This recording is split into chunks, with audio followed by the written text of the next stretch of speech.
Welcome to the Health Revolution, the show that leads you to a life of vibrant well-being.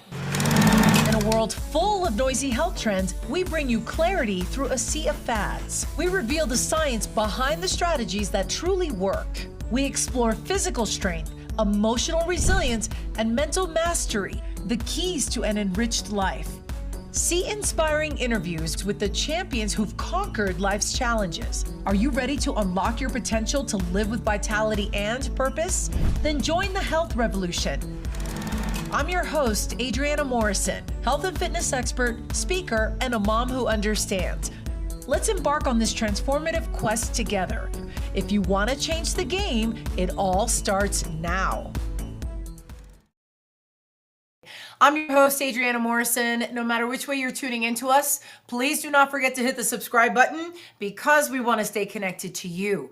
Also, we want to bring your attention to a little tab at the bottom of your screen. It is referencing show episode notes for today. Be mindful of that. There's some important information about our topic and what we are covering. And we want to welcome new viewers to our show. We are excited that you are joining us today for important conversations covering the physical strength of the human body, emotional resilience, and the mental mastery. Those are the three areas we have got to conquer in order to optimize our health and our life. And returning viewers, we certainly appreciate you and your viewership for our show. We are constantly looking to grow. And speaking of grow, we are growing in terms of changing the face of women's health.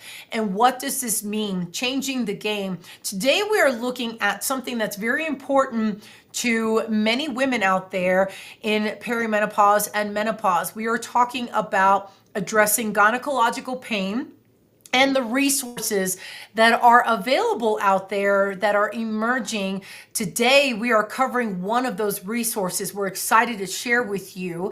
Our guest today is someone who is really spearheading the forefront of that exponential reaching as many women as possible to address this. Let's take a look at what she brings to the table. I'm excited for you to meet her. Take a look at this. Meet Stephanie Berman, founder of the AZIZA Project, a nonprofit organization committed to helping women suffering from pelvic pain access specialized care and funding the travel and treatment costs that often stand in their way. After battling over 13 years of debilitating gynecologic pain and seeing 11 different practitioners without answers, Stephanie finally found hope and healing through the Haven Center in Tulsa, Oklahoma. Now, through the AZIZA Project, she's making sure other women are not left behind without support or solutions. Today, we will learn how Stephanie is turning pain into purpose. Thanks for having me. I'm excited to be here. I'm excited about our conversation because this is something that we've not covered before, but for some women, there's that level of pain and the trying to find the tools and solutions to make that pain go away and to live a quality life going forward is super crucial. Can you take us back to what got you started on this journey? I know that in the video, we were highlighting how you went through years of gynecological pain. So what was this journey like for you and how you got started to spearhead this part of your life? Yeah. So I dealt with gynecologic pain for years and I searched for answers.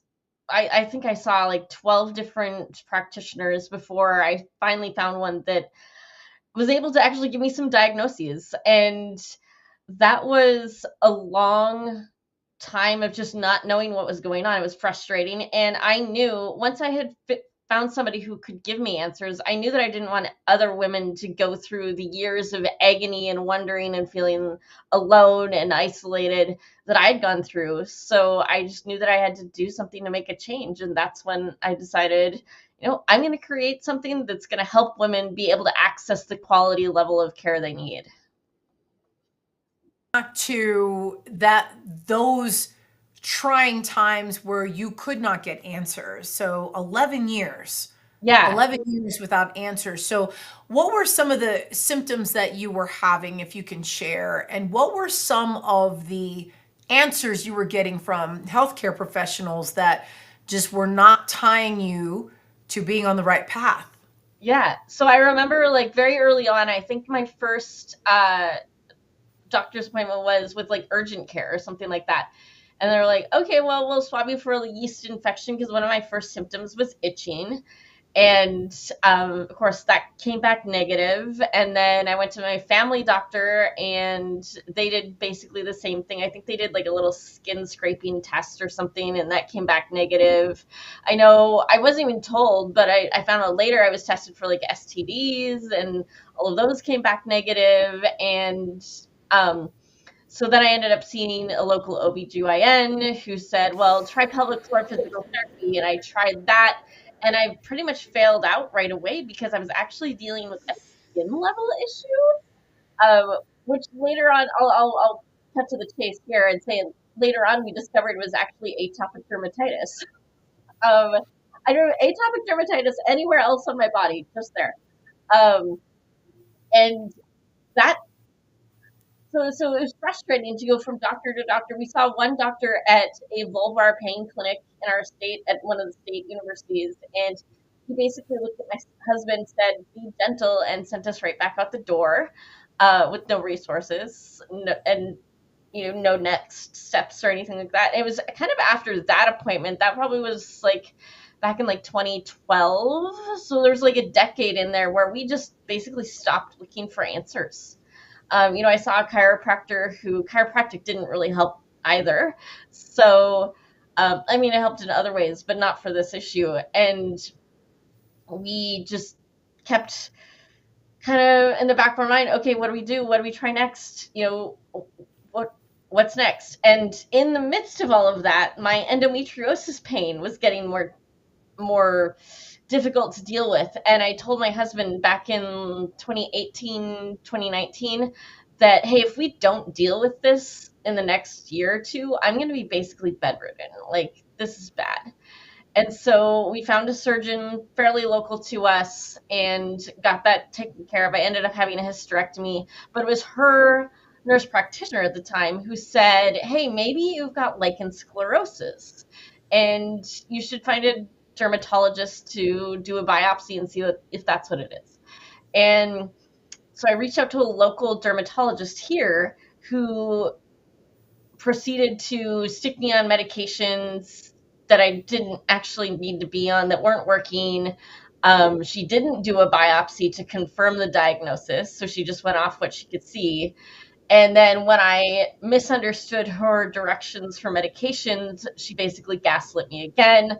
I walked out of her office and never went back. I started doing my own research on social media, and then I found Dr. Bab in Tulsa on Instagram, of all places.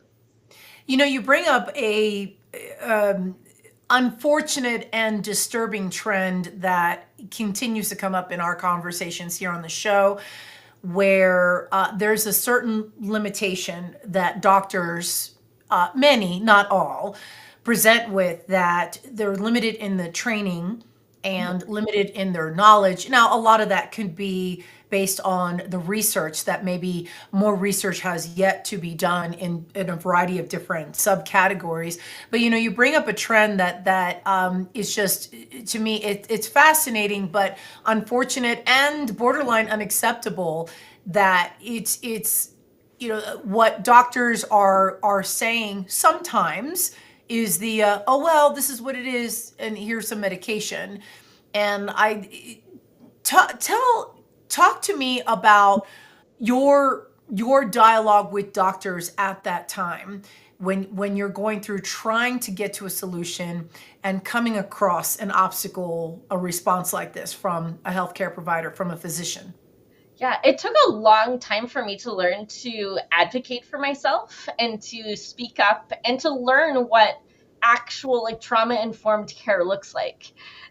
So now I'm able to advocate for myself, to speak up a little bit more readily when I don't agree with what a doctor is saying. I actually got in an argument with one right before I got the atopic dermatitis diagnosis.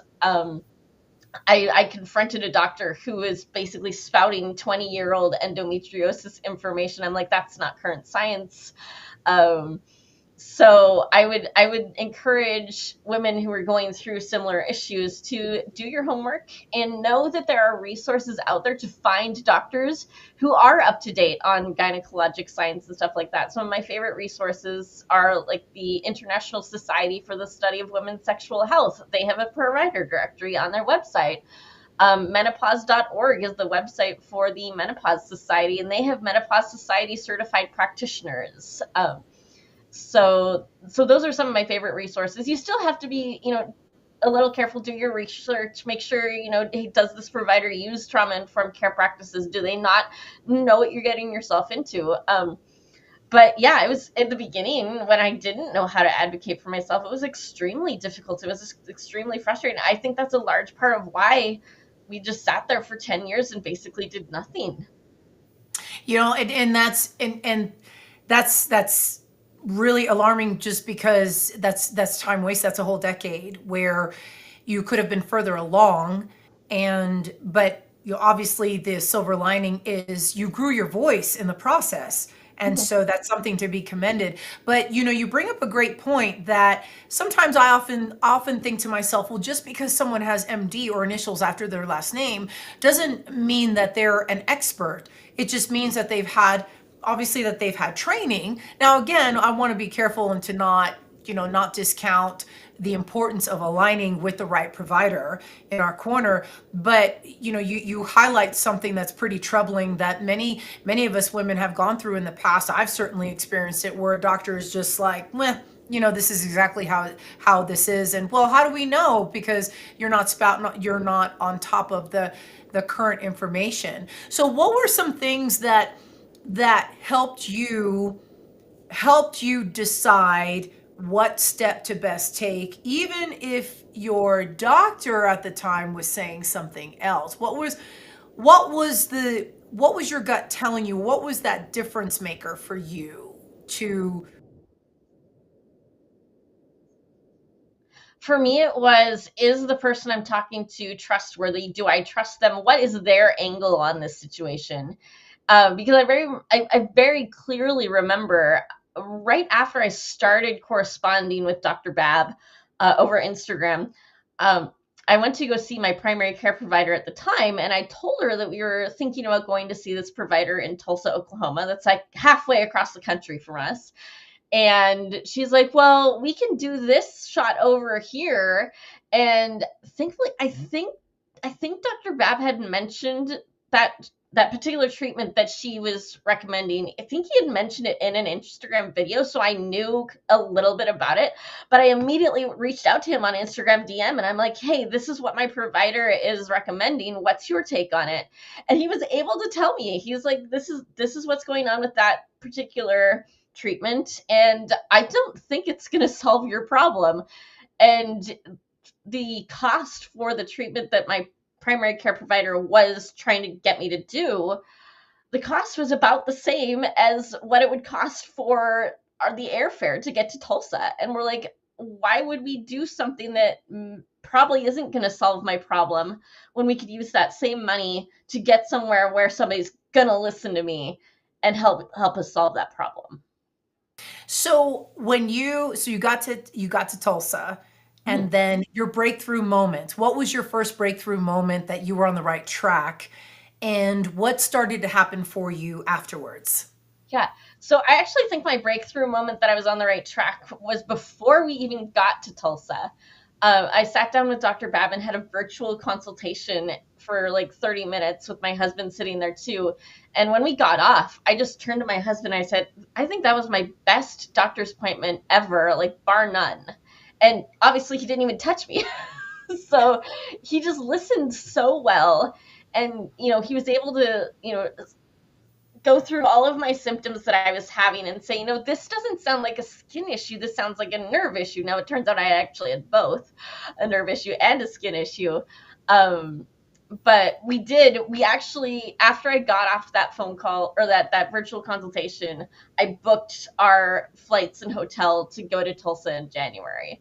I had booked the appointment itself before the virtual consultation. I was that confident that he was going to be able to help.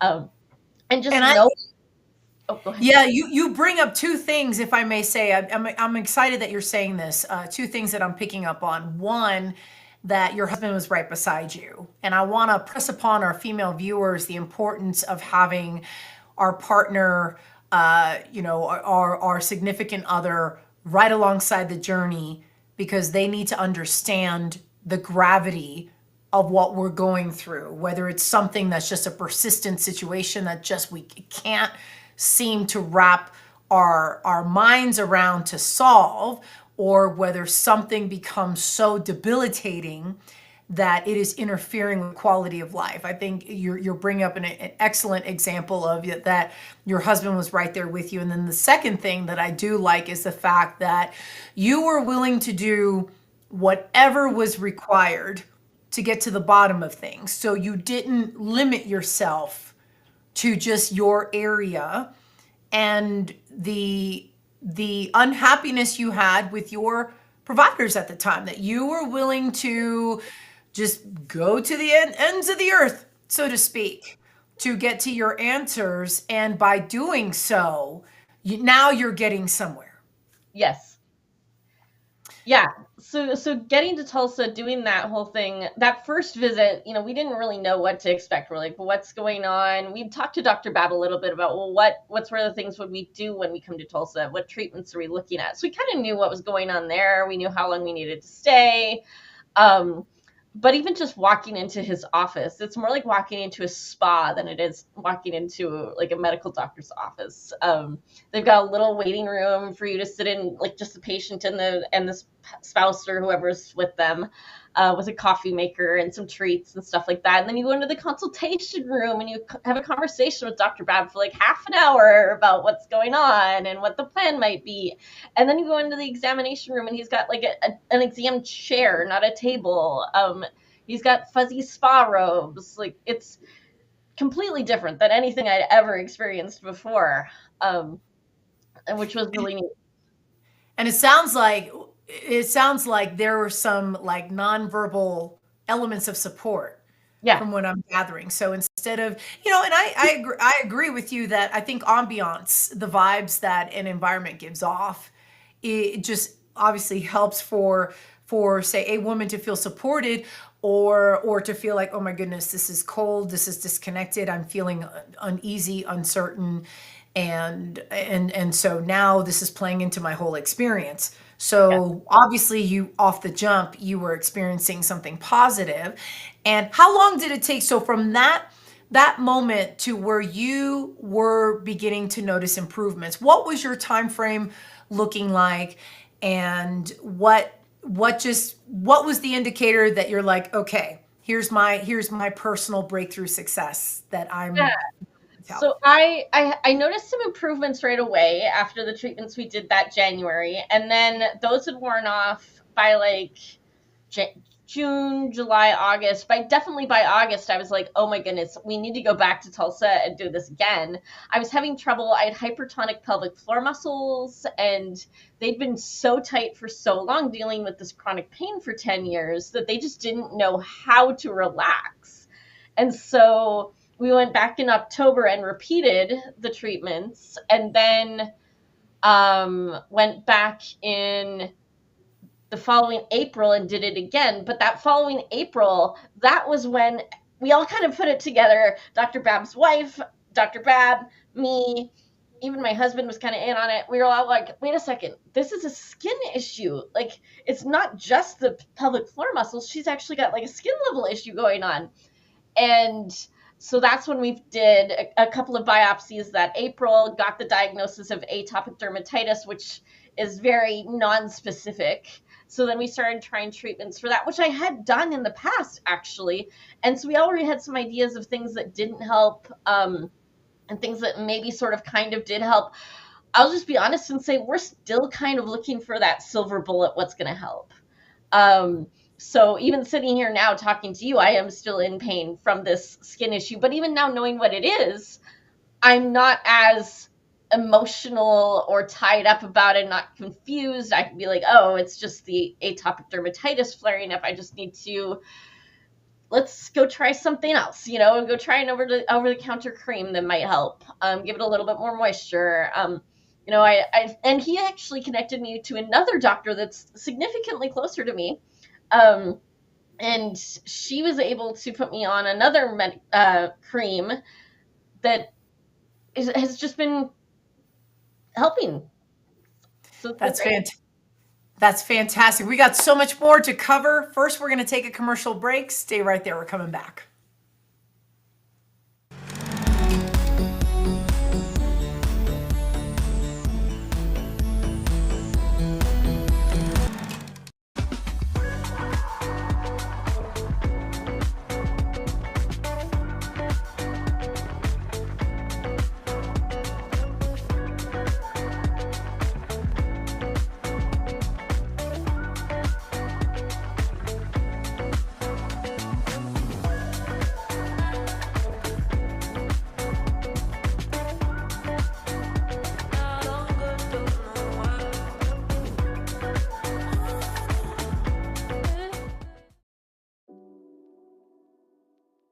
So in the calm bag, it has GABA, theanine, and taurine. So theanine, which is B1, which is also in our B complex, but it also helps with the stress response levels. It also helps with the neurological transmitters in our brain. Combined with the GABA, and then you add taurine to it. Taurine is a non-essential amino acid in our body, but it's found in our heart, our brain, and our eyes. So in my personal opinion, it's very essential in our lives. But taurine has a calming effect as well. When I was battling all my AFib issues, I was taking high doses of taurine because that would help with my AFib. It would help with the palpitations I was having.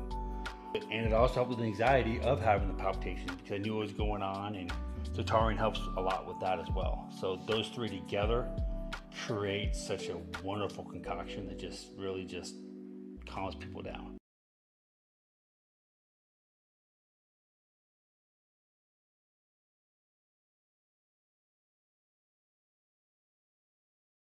Introducing Launchpad, the perfect partner to help you launch your dream project to the world. We know that time is of the essence, and we're here to help you make the most of it. With Launchpad, you'll get access to the most advanced digital tools and strategies to take your idea from a mere concept to a fully fledged success. Whether you're an aspiring entrepreneur or a seasoned pro, we have everything you need to make your mark in the world. Launchpad, your ultimate launch partner.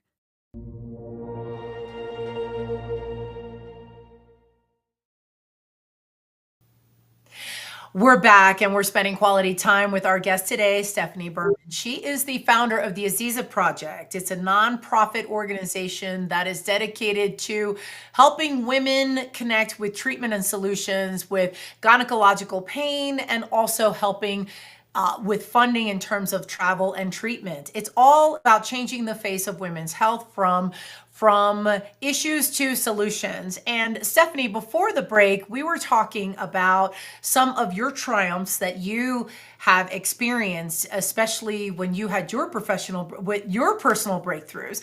And I know this helped lead you to the AZIZA Project. I want to go into detail about that. But first, let's talk about what are some gynecological issues, gynecological pain related symptom situations that maybe we women are experiencing as a gender, but that maybe we don't give enough attention to in terms of looking at the importance?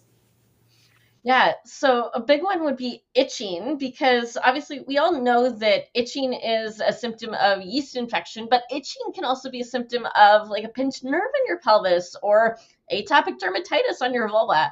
So I would say pay attention to things that are changing, different sensations, issues with discharge. And if you're noticing a change over time, make sure that you're talking to your provider, or go to one of those websites that I mentioned earlier and find a provider in their directory to hopefully start getting some answers. And how does a woman know that she's got a persistent problem?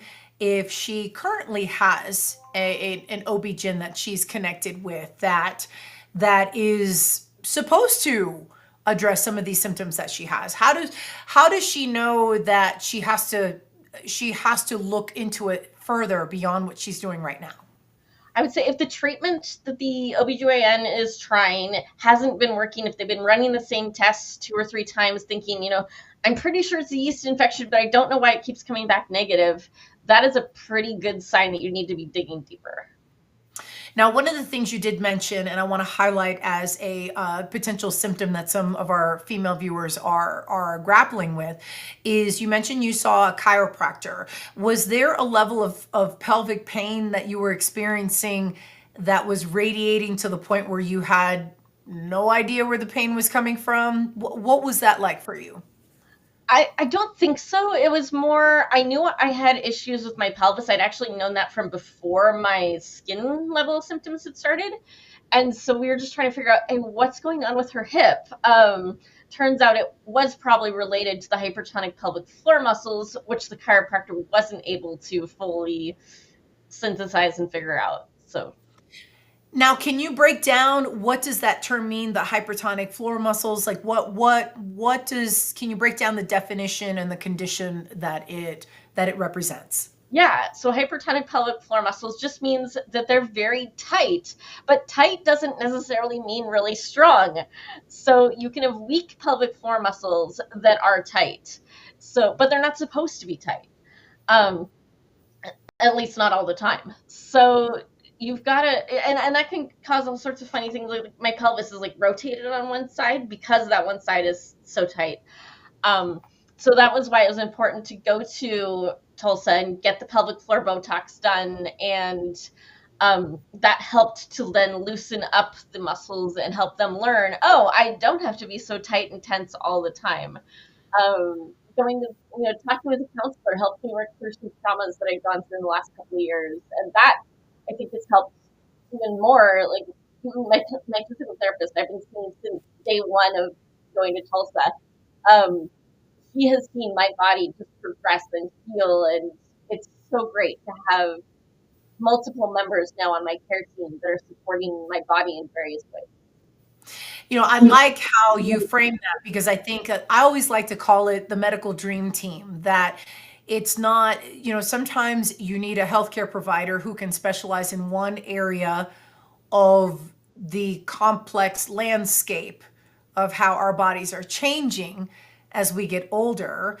And so, maybe it's not enough to have, an obstetrics and gynecologist, but it's also someone else who could add their expertise, and that maybe their sub niche is something that goes beyond the scope of general gynecology. So I think that, to your point, I think that that's important to also consider. Now, you did mention something, if I may highlight. You mentioned that you had a hysterectomy, and so you talked about hypertonic pelvic, just that pelvic condition. But then talk to us about the difference between that and, like, say, a prolapse, a pelvic floor prolapse that, say, some women undergo or experience in healing from a hysterectomy, whether it's a full hysterectomy or a radical hysterectomy, where there's more of the reproductive region that's removed.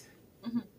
Yeah, so I didn't have a prolapse, so I don't know a lot about the condition, but I know that prolapse can occur more often when you have a weak pelvic floor.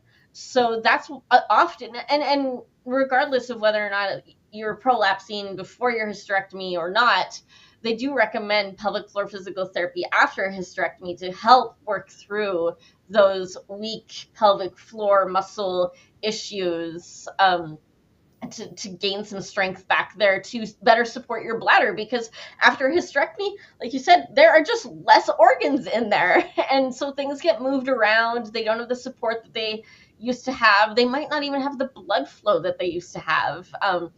That's why, if the blood flow to ovaries, and you kept your ovaries in a hysterectomy, say, if the blood flow to your ovaries is affected, that can push you into early menopause, depending on the skill of the surgeon and how much the blood flow to those organs was affected. So I would just say, know the scale of your surgery and find a really good pelvic floor physical therapist. I think the other thing too that we're starting to highlight even in our conversation right now is quality of life. So, one thing that I'm a proponent of is for women to never ignore any symptoms, that even in trying to find answers and not finding them right away, it's real easy to feel like, oh my gosh, I'm going mad. I'm hallucinating. Is it all in my head? Why is, everyone's telling me it's this, but it's not. My gut is telling me otherwise. How did you navigate those moments where you were uncertain and you were just trying to sort through feelings, emotions, gut feeling, what you knew, what you needed to know? What helped you stay the course so you weren't getting lost in the sauce? It's more just focusing on what's helping and what's not helping. And so, and who's helping me and who's not listening to me. So I was taken back as I was listening to your question directly to, I guess, a year ago at this time, when we discovered that I was dealing with a skin issue, and Dr. Babb had said something. I had a virtual consultation, a virtual appointment with him. And I said, hey, I've been dealing with this itching on another area of my body. I tried hydrocortisone cream. It worked great. Can I try it here? And he's like, yeah, go ahead and see what happens. And it was night and day difference.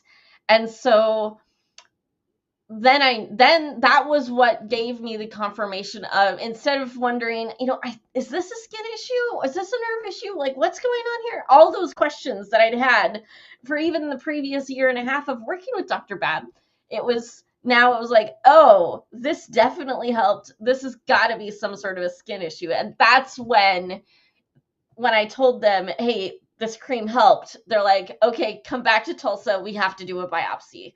And that's exactly what we did. We were on a plane like 2.5 weeks later. What were some things that you were ruling out? You mentioned, obviously, the yeast infection situation, and you mentioned, you went to the chiropractor. You also, there was a level of ruling out of certain conditions. Were there other conditions that you were able to discard as this is not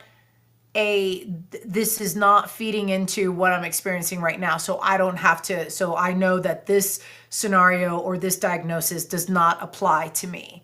Yeah. So really fast, we were able to eliminate that lichen sclerosis being a possibility, because Dr. Babb's a vulva guy. He looks at them all day, every day. And so he was able to look at it and be like, this is not lichen sclerosis. I'm not seeing any of the lichens on your skin that I would expect to see with lichen sclerosis. So I think we can eliminate that. Unfortunately, because he eliminated that skin issue right off the bat, he didn't do a biopsy on our first visit to Tulsa, or even our second visit to Tulsa. So we didn't catch the atopic dermatitis until the third visit, because we were so focused on fixing my pelvic floor and helping those hypertonic pelvic floor muscles. So we were able to kind of eliminate some of those things, and confirm, oh yeah, there is some nerve involvement. We got that one in the first visit. Then the second visit, we didn't get quite as much good confirmation that it was a nerve issue. So then it was like, okay, now what is it? And we hadn't done the biopsy yet. So then the third visit, that's when we did the biopsy, and we're like, oh, there is a skin issue here. And so, it was a little bit of elimination right off the bat, and then figuring out other pieces before we could get to maybe possibly what is actually the root cause. So talk to us about what, for those viewers who are like, why can't you just deal with it? I don't understand. What was it like for you to deal with this being, even though it was a skin related condition that you were getting to the bottom of, what impact did it have on your life that compelled you to do whatever it took necessary to go to Tulsa, to travel distances that are farther than what you originally imagined. What compelled you to do whatever it took to get to the bottom of things? The negative impact it was having on my marriage relationship with my husband. Um, because he was to the point of like the one doctor who said, "Well, just be gentle." Being gentle doesn't work when it's actually a skin level issue. When there's something wrong with the skin. And so my husband was like, "I don't want to hurt you." And so by the time we'd gone to Tulsa, it was having a very negative impact on our physical intimacy. And we wanted that portion of our relationship back. And so that was kind of the driving force. And there were conversations where I'm like, this feels ridiculous to me that we're spending this much money to figure this out just so we can do that. But I was like, but I really want to have that back. And my husband's like, yeah, we deserve it. Like, I'm okay spending the money. So not to get super graphic or anything, but that's kind of what it came down to for us, was like drawing a line in the sand and being like, we need to figure this out. And I will say, even like I said earlier, I'm still in pain now. So things aren't perfect, but things are better now that we know what's going on and we have some answers. You're highlighting something that's important, and that is the fact that you got to the point, from what I'm hearing, that you could no longer tolerate how things were. So the idea of just making do, or just dealing with it, no longer applied. And it sounds to me like this was a big enough of a distraction from quality of life, that it was now pulling more attention to it being the current situation versus maybe other things that you were wanting to enjoy in life. Yeah, for sure. It hadn't been the biggest issue in like 2018, 2019 when my endometriosis symptoms were so bad. But after my hysterectomy, that's when these other symptoms kind of really rose to the forefront and became, oh my goodness, this is bad. I am in pain. We need to figure this out. And so that's when we really started to dig in and be like, okay, how can I get answers? And that's why we were willing to go the distance to get those answers. And that's important to emphasize, that you're investing time, energy, and and dollars on you, but that was something that held value. That if it meant it brought you closer to understanding what's happening and having a final solution to take care of this, then clearly it's worth it for sure.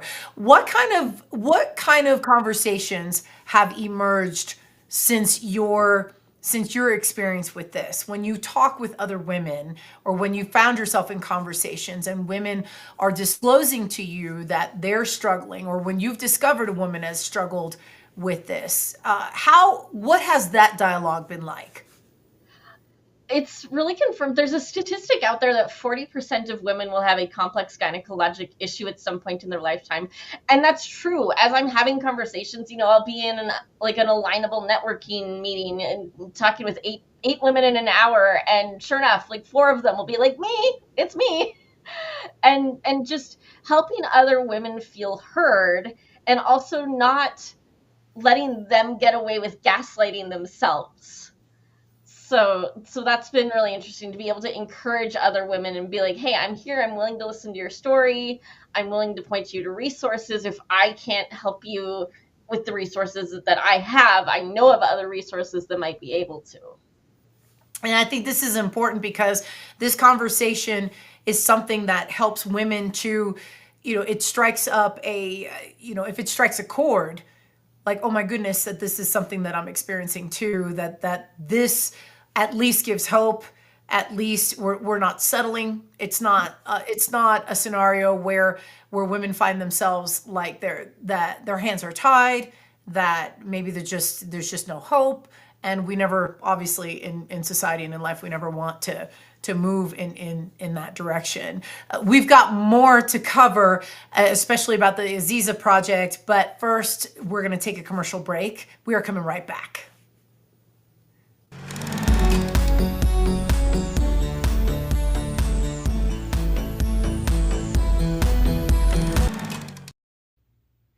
Thank you so much for watching The Health Revolution.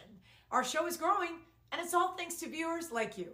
No matter how you found us, please hit the subscribe button so we can stay connected and continue to deliver amazing content to you.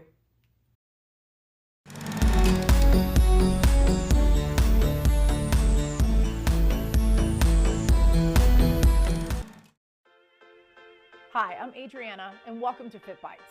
Today, let's talk about joint mobility and why it's so important as we get older. Now, our joints are what keeps us moving, but as we age, stiffness and reduced mobility can make daily activities harder and increase the risk of injury. Maintaining joint mobility helps to improve flexibility, balance, and posture, which are all critical for staying active and independent. Without regular movement, our joints become stiff, leading to discomfort, reduced range of motion, and even chronic pain. What's the good news? You can keep your joints healthy by incorporating simple mobility exercises into your routine. Try dynamic stretches like arm circles, hip openers, or cat-cow stretches to loosen up and improve your range of motion.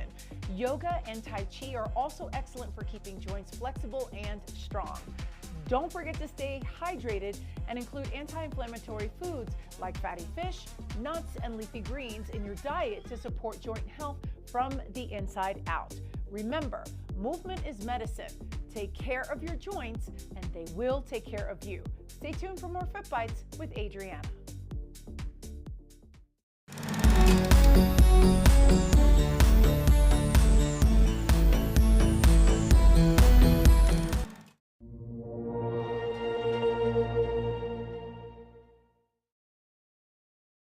Our guest today is Stephanie Berman. She is the founder of the AZIZA Project, a nonprofit organization that are committed to connecting women who are experiencing gynecological pain to the solutions, the treatment, and even helping with funding for travel and treatment to get to the solutions that they need. And Stephanie, I want to hold space to talk about the AZIZA Project. Talk to us about what it is, what's the mission, and where you are as far as the AZIZA Project's progress in hitting the goals that you are looking to hit. Yeah. So, like you said, we're a nonprofit. We offer hope to women who are suffering from complex gynecologic pain by providing funding for them to see a doctor who has the knowledge and training to figure out what's going on. And last year, we were actually able to send a gal from New York to Tulsa to see Dr. Bab for a consultation to start getting some answers. And that was just so much fun to see her go from gaslighting herself, saying she didn't need our help, to a point of accepting our help and going to Tulsa and getting answers. And one thing that I know to be true is that patients in general do better when they see doctors who look like themselves. So as we get started, we're helping clients get to the doctors who can help them by covering their travel and then their treatment as well. But we're also looking to the future where we want to, offer scholarships for medical students so that, maybe we have a Asian, vulvovaginal specialist someday, and an African American one, and a female one, of course. Men in the field are great, but there is something great about being able to see a female doctor for a female issue who, maybe she herself has dealt with something, and that's why she went into the field. So I have all these big dreams for the AZIZA Project to come. So. And are there certain qualifications that are just part of the onboarding process to help a woman or the women who you are currently looking to see if they're a fit for what the AZIZA Project is looking to do? As far as medical providers go, we're looking for the providers who are specifically out of network. They don't take insurance because they're the ones who are able to spend longer amounts of times with their patients. Nothing against the doctors who are still taking insurance. We need them too. We also need OBGYNs in general who enjoy delivering babies and doing pap smears to know about us, so that when they have a more complex case come along, they know who to send them to. If they know about us, great. If they know about Dr. Bab already, great. But that's where we're looking at, is how do we help other providers who maybe don't want to do the more complex stuff be able to help their patients get to the right place. And then also expanding into, okay, we've got Dr. Bab doing Botox. What's another area we want to do? And we want to add like an endometriosis surgeon eventually as well, so we can help with endometriosis excision and hysterectomies and stuff like that.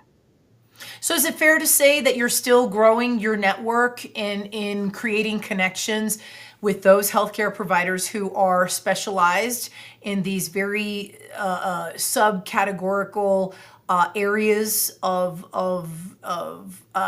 medicine and science and that sort of thing that are related to solving some of these problems?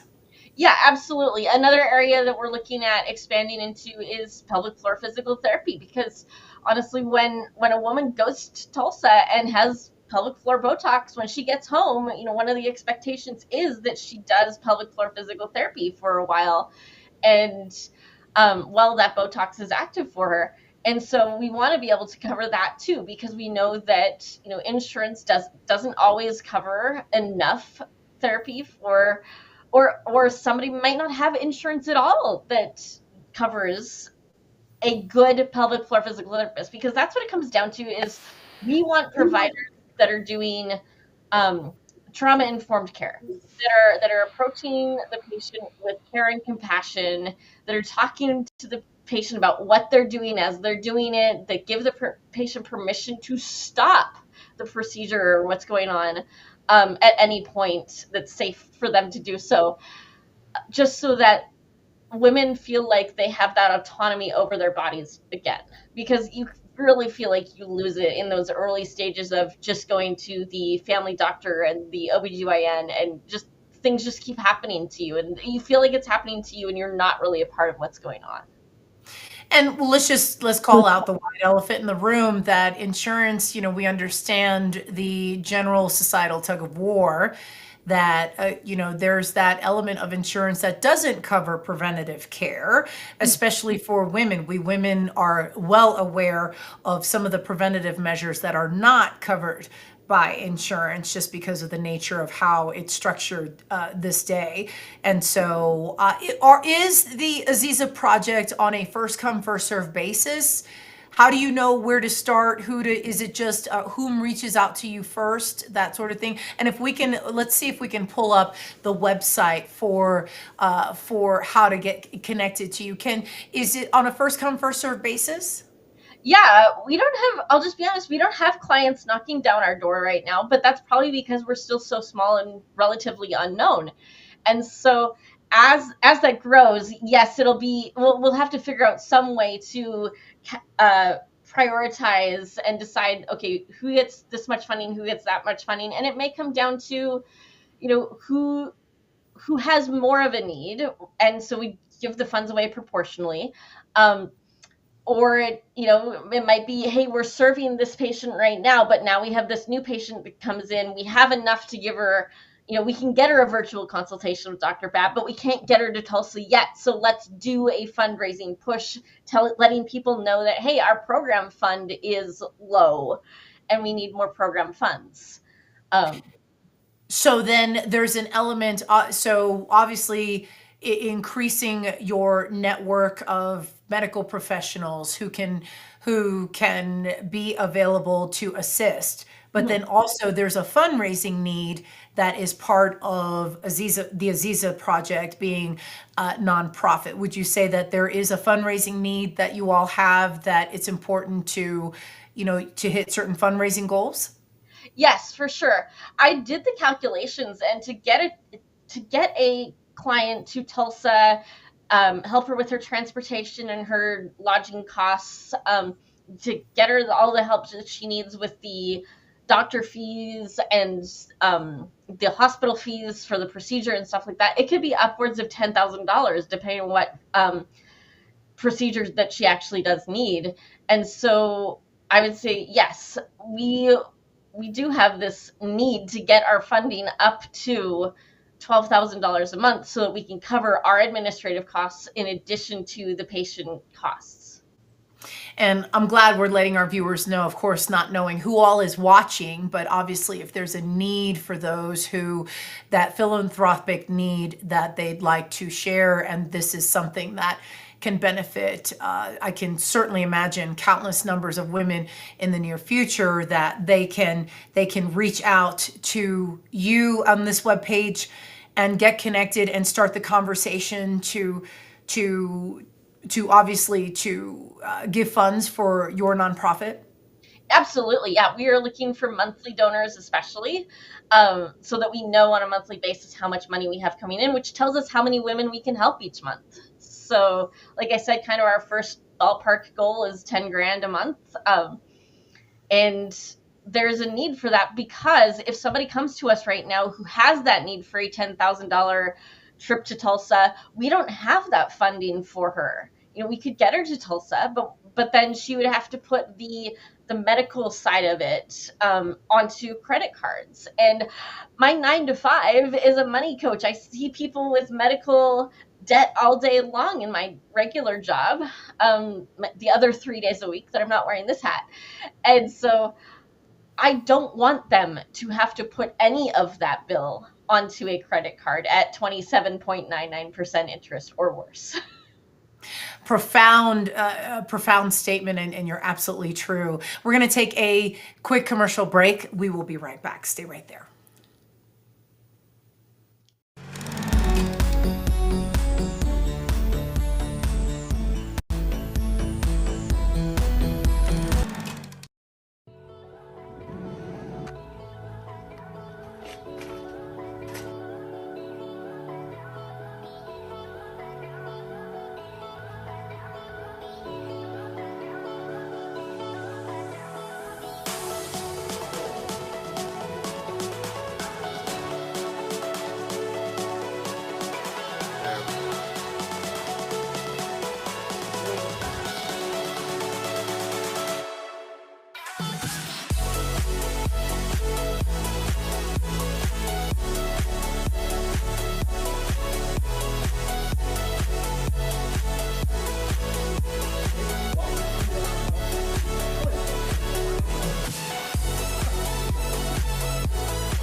Today, Stephanie Berman, she is the founder of the AZIZA Project. It's a nonprofit organization that is committed and dedicating to helping women find treatment and solutions and ways to help with funding to help her, the woman, have that experience of getting on top of her gynecological problems that she's experiencing so that her quality of life can be elevated to where it needs to be. Stephanie, let's talk about where viewers can find you in the virtual space. We are on Instagram at AZIZA Project. Yeah, there it is. And then Facebook, same thing. I think it's facebook.com/AZIZA Project. And then we also have a website, azizaproject.org. And obviously for anyone who is interested in getting connected to see if they qualify as someone receiving services, or even for any viewer who is watching this and feels a need to help be of service and pledge funding and all of that, obviously a worthwhile cause, feel free to contact Stephanie here. Stephanie, what do you have going on for the rest of 2025? I am looking forward to networking with other patient advocacy groups that are maybe serving these populations already. There's one called Tight Lipped that deals with pelvic pain. I'd like to network with them to say, hey, do you have anybody who doesn't have a diagnosis yet? You know, and those are the sorts of people that we could send to Tulsa to help them get a diagnosis so that they know what's going on. Because honestly, even if you don't have access to all the treatment you need, just having an answer can be a huge source of relief of knowing what's going on. A relief indeed. Thank you so much, Stephanie, for being here. You're bringing a ton of knowledge and such a valuable resource that you are spearheading. Thank you for your time. Thank you for having me. It's been great. Absolutely. And of course, we want to give a quick shout out to our sponsors who are supporting our show. We couldn't do it without you. Thanks so much to Biomed Mobile IV, Dapper Mobile Apps, Launchpad, and Synergize Fitness. And for those of you who are interested in finding us on the web, our website is thehealthrevolutiontv.com. There you can subscribe to our newsletter. You can certainly email us with any show episode ideas that you would love for us to cover for topics. Upper corner of your screen is our QR code. Feel free to grab that if that's easier for you. And then you can count on us to be here for you every single week on E360 TV, specifically the Arion TV channel, and other distribution handles every Tuesday and Thursday, 10 a.m. Pacific, 1 p.m. Eastern. That is all the time that we have for today. Until next time, take care of yourselves. We will see you soon.